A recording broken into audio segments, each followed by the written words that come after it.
नमस्कार दोस्तों, हमारी आज की कहानी है बहू ने दी कामवाली को सोने की अंगूठी तो सास ने कहा, पगला गई क्या?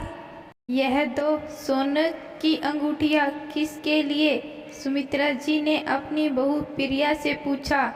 एक तो अनीता दीदी के लिए और दूसरी।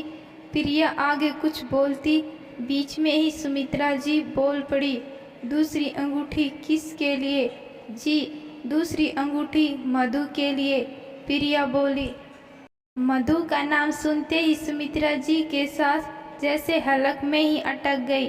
पगला गई हो क्या बहू? भला सोने की कोई काम वाली को देता है? सुमित्रा जी बोली। प्रिया अपने पति अंकित के साथ पहले बेटे होने की खुशी में होने वाले समारोह में ननद को देने के लिए उपहार लेकर आई थी। अंकित अपने पिता के साथ बिजनेस करता था, लेकिन बिजनेस में आई लगातार गिरावट को देखते हुए उसने दूसरे शहर में नौकरी करने का फैसला लिया। इस कारण प्रिया और अंकित अपनी नौकरी के चलते अपने परिवार से अलग दूसरे शहर में रहते थे। प्रिया की मां का 1 साल पहले निधन हो चुका था। मेरी बेटी के बराबर कामवाली को रखोगी? सुमित्रा जी ने प्रिया से कहा। 150-300 की साड़ी ले आती उसके लिए। यह 15,000 की अंगूठी लाने की क्या जरूरत थी? जरूरत से ज़्यादा मेरा मन था उसे देने का। एक औरत के लिए गर्भावस्था एक खूबसूरत एहसास होता है। इस दौरान मधु ही मेरा सहारा बनी। मेरे खाने पीने, उठने बैठने का पूरा ध्यान रखा। एक बड़ी बहन की तरह बड़े प्यार से खाना बनाया और खिलाया भी। प्रिया बोली। तो हमने भी तो उसके बदले के काम के बदले उसे मोटी तनख्वाह दी थी। सुमित्रा जी बोली। जब मुझे अपनों के साथ की जरूरत थी तब अपने होकर भी आप या दीदी में से कोई भी मेरी मदद को नहीं आया। तभी मधु ने मेरा पूरा ध्यान रखा।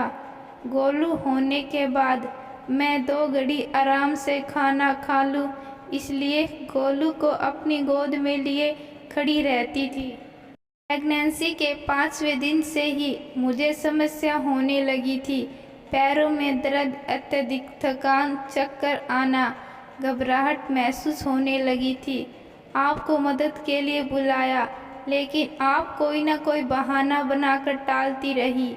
आपने कहा मुझे घर का काम नहीं होगा, ना आपने मुझे अपने पास बुलाया।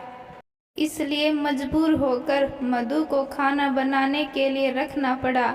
मेरा 9वां महीना लगते ही समाज को दिखाने के लिए आप और पापा जी आए तो गए, लेकिन मेहमानों की तरह।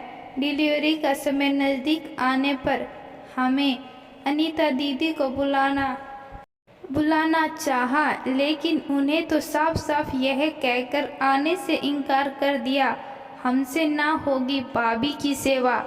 उनकी शादी के समय पापा जी के बिजनेस को काफ़ी नुकसान हुआ था, हालात ठीक नहीं थे। इस भाभी ने ही अपने गहने उनकी शादी में देने से पहले एक बार भी नहीं सोचा था। भाभी के लिए उनके मन में इतना मैल था। ऐसे हालातों में मधु ने अपनी ड्यूटी निभाने के साथ साथ इंसानियत का फर्ज भी निभाया। मैंने खाना खा लिया, यह सुनिश्चित करने के बाद ही वह घर जाती थी, मुझे कोई तकलीफ ना हो। इस काम से उसने बेवजह भी एक दिन छुट्टी भी नहीं ली। सोने की अंगूठी देकर मैं उसके प्रति कृतज्ञता करना चाहती हूँ। माँ जी, किसी को कुछ देने से एक अलग प्रकार का सुकून मिलता है, प्रिया बोली। प्रिया के आगे सुमित्रा जी कुछ न बोल न पाई। गोलू के नामकरण के दिन प्रिया की ननद अनीता बुआ होने का हक जताने आ गई। प्रिया ने मधु से कहा, तुम्हारी सेवा अपनेपन के कारण ही तो मैंने इतने प्यारे बच्चे को जन्म दिया है। यह लो मधु, नेकी निशानी। बड़ी बुआ का भी तो नेक बनता है। प्रिया ने सोने की अंगूठी प्यार से मधु को देते हुए कहा, भाभी हमें कुछ नहीं चाहिए, आपने हमें गोलू की बुआ कह दिया, यही हमारे लिए बड़ी बात है। मधु बोली, तुमने गोलू के जन्म के वक्त अपना रिश्ता निभाया तो अब बड़ी बुआ बनने का नेक तो बनता है। तभी अंकित आया और मधु से कहता है, प्रिया ठीक ही कह रही है, अपने वह नहीं होते जो तस्वीरों के साथ हो, अपने वह होते हैं जो तकलीफ़ों में साथ हो। मधु की आंखों में खुशी के आंसू आ गए।